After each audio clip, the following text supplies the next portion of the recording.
निखिल गलत रास्ते पे जा रहा है। वो अभी सिर्फ 16 साल का बच्चा है। अगर उसकी मदद नहीं की गई तो वो अपनी सेहत, अपनी जिंदगी बर्बाद कर लेगा। मैं अपने डिसीजंस खुद ले सकता हूँ। मुझे नहीं चाहिए तुम्हारी हेल्प। मैं जानता हूँ मैं क्या कर रहा हूँ। बेटर यही होगा कि तुम मेरे मैटर में इंटरफेयर ना करो। एक अजीब सी छोटी सी गली, उसमें है ये स्लिमिंग सेंटर। वहां से निखिल पतले होने की मेडिसिन ले रहा है। मानी ने सब कुछ बता दिया। डांट नहीं रहा हूँ, कोई शिकायत नहीं की है उसने। देखा कोई प्रॉब्लम थी या कोई टेंशन थी तो मुझे क्यों नहीं बताया तूने आज? मैं तेरा भाई हूँ ना, इस स्टूपिड स्लिमिंग सेंटर जाने की क्या जरूरत थी?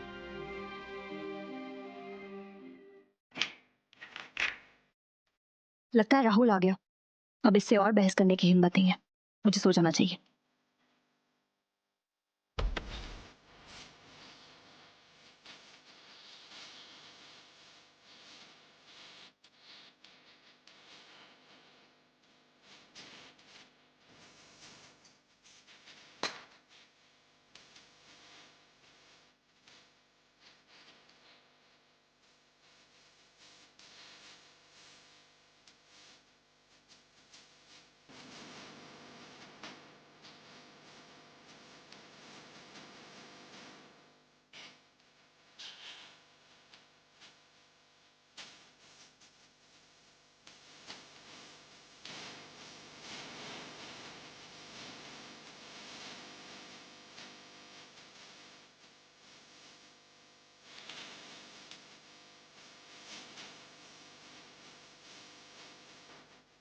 मैं तुमसे कुछ कहना चाहता हूँ।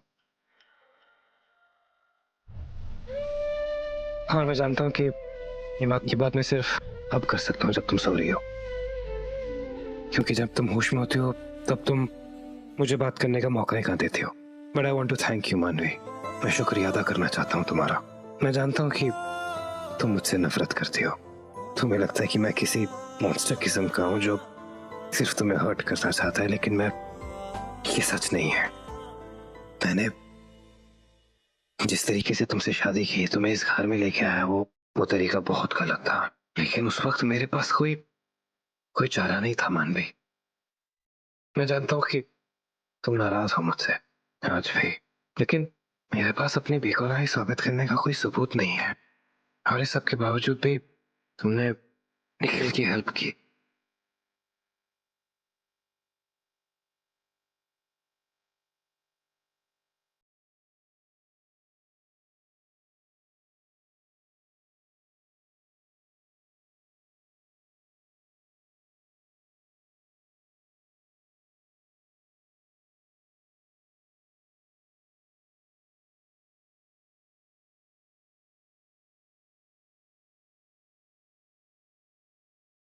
पिछले कुछ दिनों में तुम्हारे और मेरे बीच की टेंशन की वजह से मैं इतना बिजी हो गया था कि निखिल पर ध्यान ही नहीं दे पाया।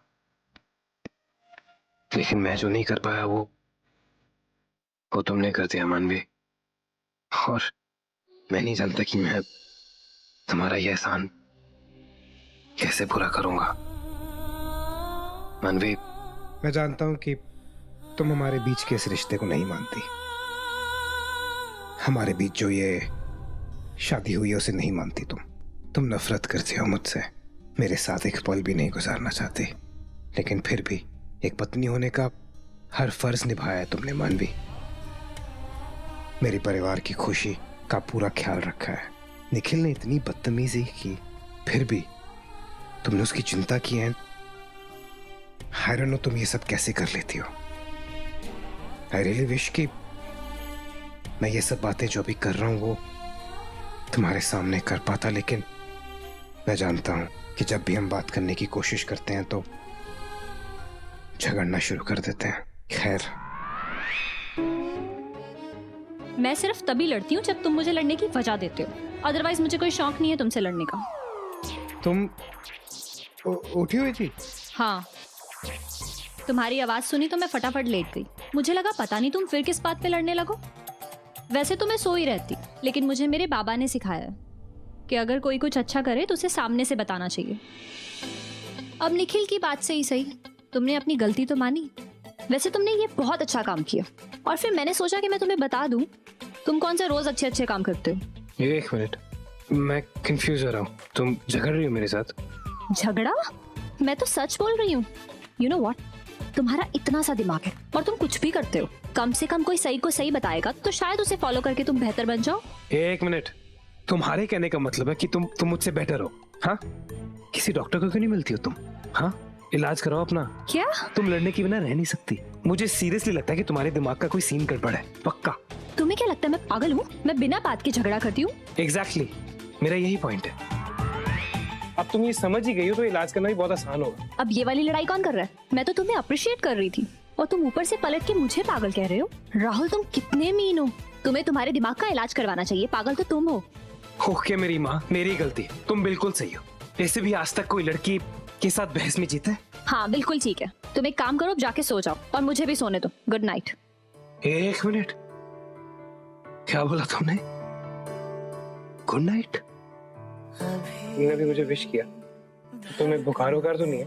हाँ राहुल, अगर तुम अपनी गलती मान के मुझे थैंक्स कह सकते हो तो मैं तुम्हें गुड नाइट तो कह ही सकती हूँ। अब सो जाओ जाके।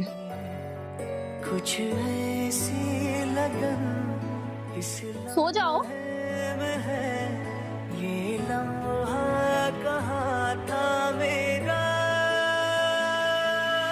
अब है सामने, इसे छू लो जरा, मर जाओ या जितना सोचा था उतनी खड़ूस भी नहीं है। कभी कुछ तो कभी बिल्कुल कुछ और। ये लड़का मेरी समझ में कभी नहीं आएगा। जरा, मर जाओ या जी लो जरा। नमस्कार राज जी। नमस्कार। गुरुजी हैं? हाँ हाँ, थोड़ा बैठिए, इंतजार कीजिए। गुरुजी एक परिवार के साथ है और उनकी समस्या बड़ी गंभीर है, तो थोड़ा समय लग सकता है। ठीक है, मैं बैठ जाता हूँ, लेकिन उनसे एक बार कह दीजिए कि मैं आया। जी बिल्कुल कह दूंगा, लेकिन जैसे मैंने कहा कि आपको इंतजार करना पड़ेगा और इस समय अंदर जाने की अनुमति किसी को भी नहीं है। ऐसा क्या? एक बच्ची के शरीर में एक बुरी आत्मा ने वास कर लिया है। गुरुजी उसी का समाधान कर रहे हैं। नमस्कार।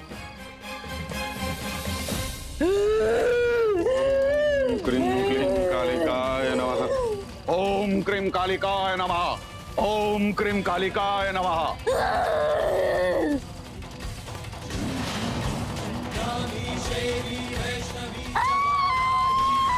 दुष्ट आत्मा, लड़की के शरीर को छोड़। नहीं छोड़ूंगी, नहीं छोड़ूंगी इस शरीर को।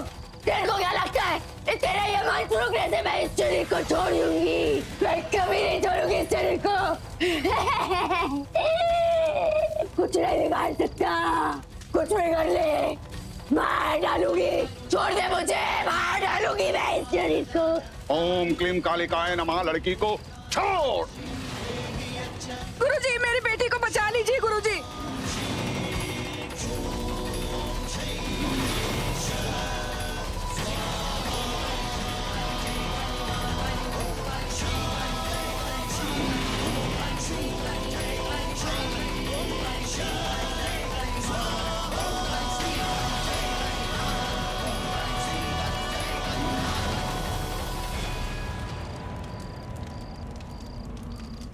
गुरुजी, हमारी बेटी, उस आत्मा ने हमारी बेटी को छोड़ दिया।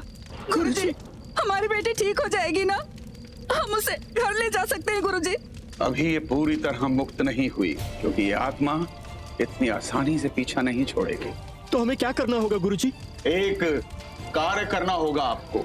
बाहर जाके एक बकरे की बलि देनी होगी और उसके रक्त से इसे तिलक करना होगा, तभी इसे मुक्ति मिलेगी। मेरी तो कुछ समझ में नहीं आ रहा है क्या किया जाए, कैसे होगा? ऐसे कैसे कर सकते हैं हम? अभी एक मुश्किल से निकले नहीं, गुरुजी ने हमें इतनी बड़ी दुविधा में डाल दिया और फिर हमने पहले ऐसा कभी किया भी नहीं है। गुरुजी जैसा कहते हैं वैसा कर लीजिए।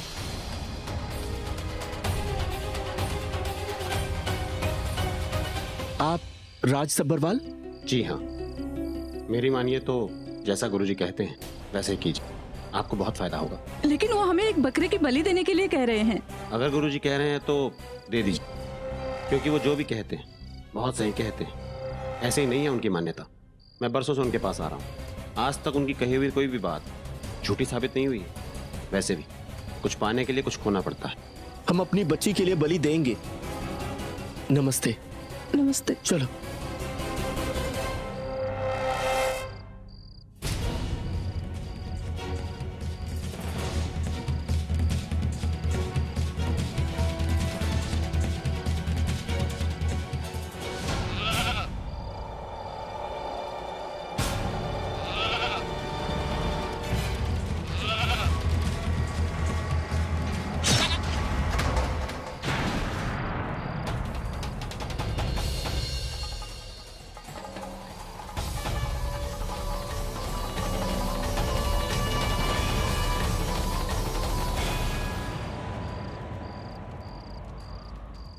माँ, बाऊजी। अब आप लोग पूरी तरह निश्चिंत होकर इसे घर ले जा सकते हैं। अब ये दुष्ट आत्मा से पूरी तरह मुक्त है।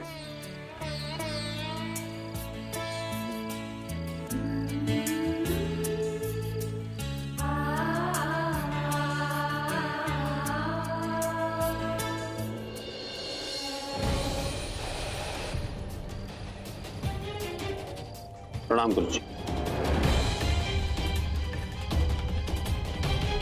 लगता है बेटे की चिंता तुम्हें खींच लाई है यार। गुरुदेव, आप तो सब बगैर बताए जान जाते हैं।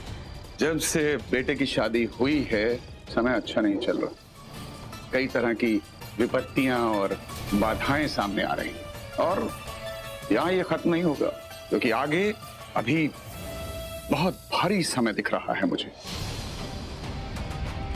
गुरुदेव, क्या क्या किया जाए?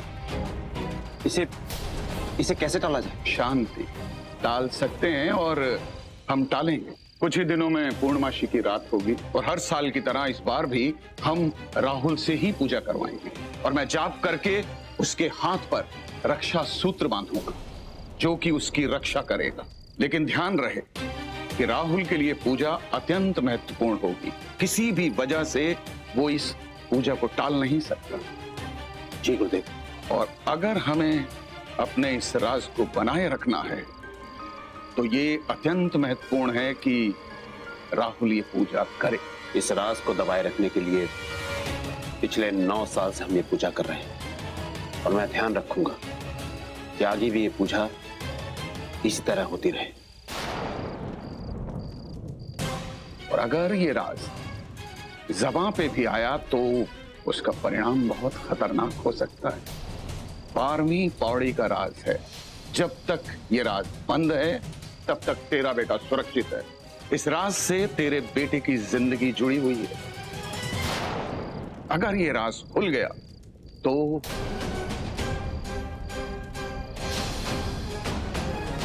नहीं गुरुदेव, ऐसा कुछ नहीं होगा। मैं अपने बेटे की जिंदगी बचाने के लिए कुछ भी करने को तैयार हूं। पूर्णमासी की रात को राहुल को ये पूजा करनी होगी और ध्यान रहे पूर्णमासी की रात ना एक दिन आगे ना एक दिन पीछे।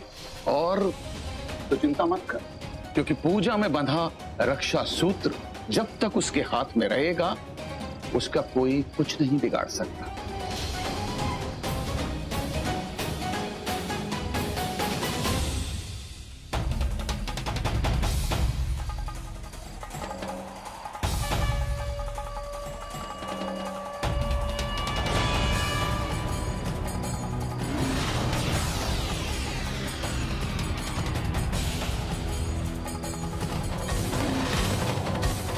इसे अपने घर के ईशान कोण में लगा देना और ये आने वाले किसी भी खतरे का पहले से संकेत देगा और इसका ध्यान रखना।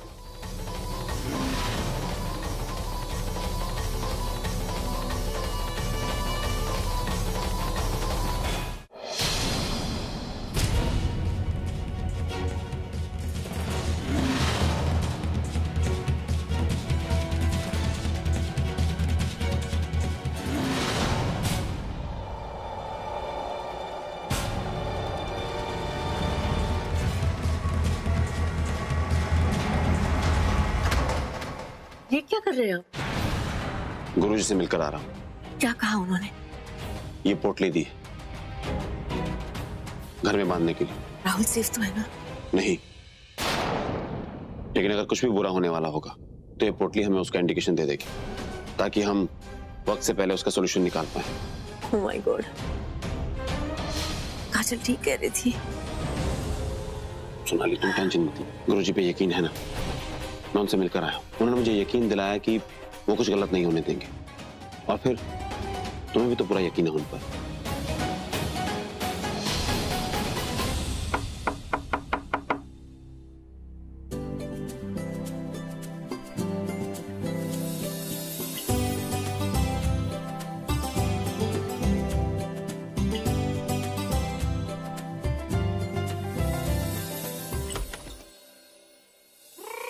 मुझे ना बहुत जरूरी बात करनी है। तुम सोकर उठो और तैयार होकर आओ। इसका मैं इंतजार नहीं कर सकती थी, सोचा यहीं आकर बात कर लेती हूँ।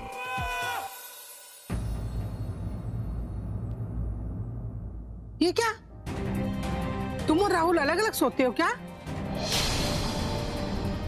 नहीं दादी, वो कल रात को मेरी कमर में दर्द था। वो गद्दा सॉफ्ट है ना, तो इस पे मुझे नींद नहीं आई, इसीलिए मैं नीचे सो गई। राहुल कहाँ है? वो नहा रहे हैं। ठीक है, जब वो आए ना तो उसे मेरे पास भेजना। जी।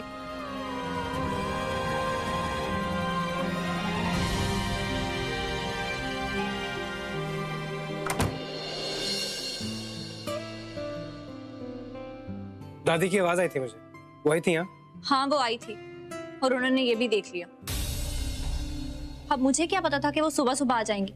मुझे लगा कि रोज की तरह छोटू आया होगा चाय लेके और मैं दरवाजे से ही चाय पकड़ लूंगी, लेकिन मैंने वैसे उन्हें बोल दिया है कि मेरी कमर में दर्द था, इसलिए मैं नीचे सोई थी।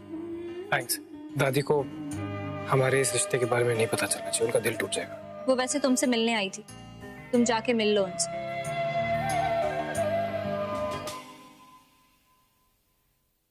दादी आप उतर। बुलाया आपने? हाँ, बै मेरे को।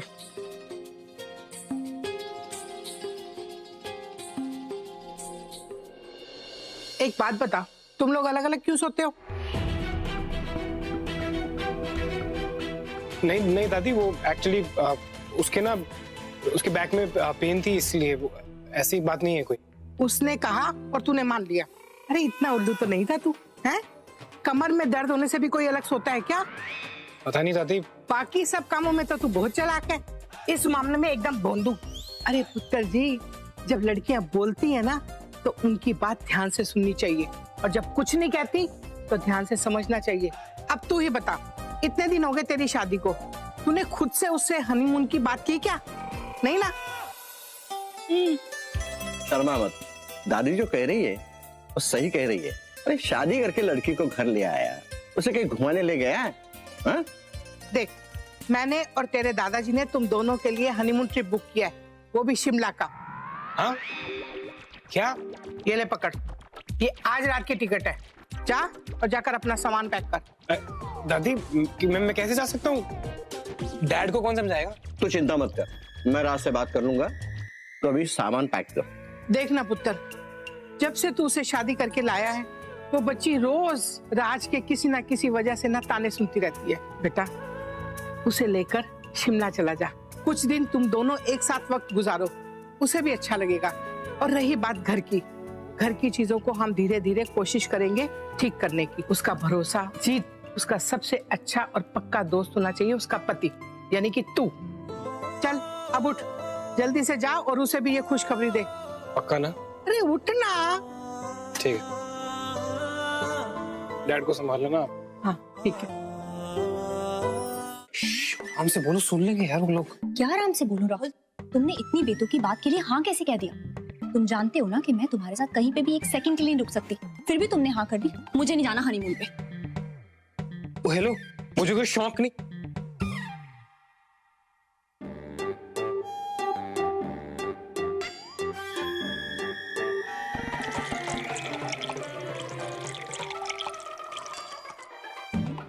पूरा प्रोग्राम देख के निकलेगा क्या? चल भाग यहाँ से।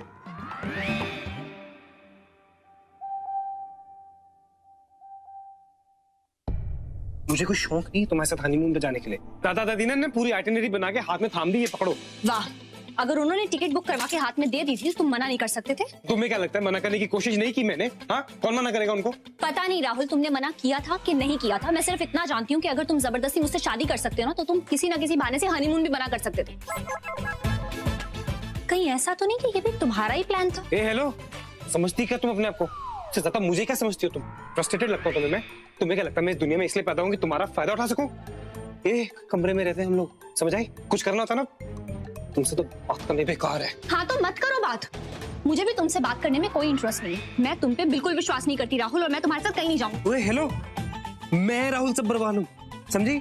मेरे आसपास लड़कियां घूमती हैं 24 घंटे। मुझे ना किसी को हाथ लगाने के लिए कोई बहाने की जरूरत नहीं है, इसलिए तुमसे तमीज से बात कर रहा हूँ, तमीज से रह रहा हूँ। इसका मतलब ये नहीं कि तुम मेरा फायदा उठाओ। दादा दादी के लिए हम हनीमून पे जा रहे हैं, वहां जाके अलग अलग रूम्स ले लेंगे। तुम उसमें ज्यादा खुश रहोगी ना? जाके पैकिंग करो, मैं अपने डैड को समझाने जा रहा हूँ। क्या कर रहे हो तुम छोटू? ठीक से साफ करो ना। वो बाज नहीं दिख रहा तुम्हें? उससे उठाओ और उसके नीचे भी साफ करो। देखो कितनी धूल है। अगली बार मुझे कहीं भी धूल दिखाई दी ना, सीरियसली तुम्हें नौकरी से निकाल दूंगी मैं। और हाँ, वो पेंटिंग दिख रही है ना, उसे भी क्लीन कर देना। और प्लीज बी केयरफुल, डैड की फेवरेट है वो। गॉड, सुबह सुबह मॉम ने कहाँ फंसा दिया मुझे। हाँ, मैनिक्योर करने जा रही थी और ये धूल मिट्टी साफ करनी पड़ रही। आप तो सब जानती है ना माँ। इतना सब कुछ होने के बाद मैं राहुल के साथ हनीमून पे कैसे जा सकती हूँ? और टिकट्स भी आज की ही हैं।